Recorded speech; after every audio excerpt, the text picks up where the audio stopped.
Hey guys, welcome back. 1776 or bust. And as you guys can see, this is the AR build that I did. Pretty happy, pretty excited about it. You can see here that the lower is pretty much a Wilson Combat lower and upper.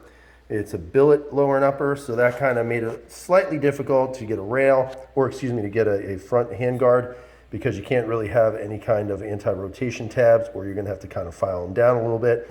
The build itself was actually pretty cool to do. If I could go back, there'd be some things I would change, but that's, I think, part of the learning process.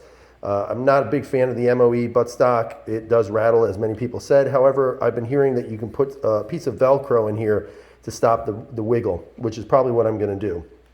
The grip is very nice. It's a Magpul grip. I forget which one it is, but when I get to do the video in its entirety, you guys will see that.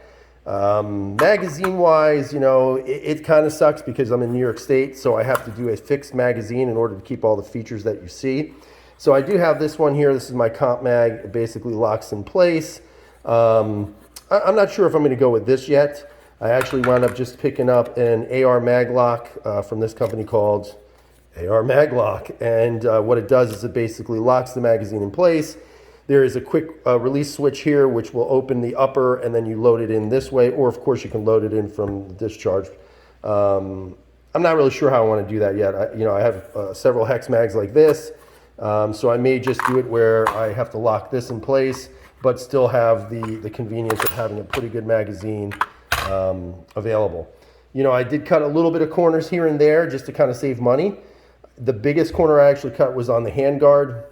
This one here is a floating handguard. It's a no-name brand, probably made in China, but it only cost me, I think, like $65.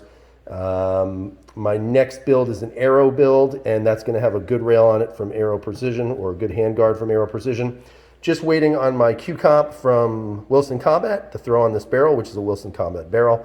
And I don't know if you guys can tell, but the barrel is actually green.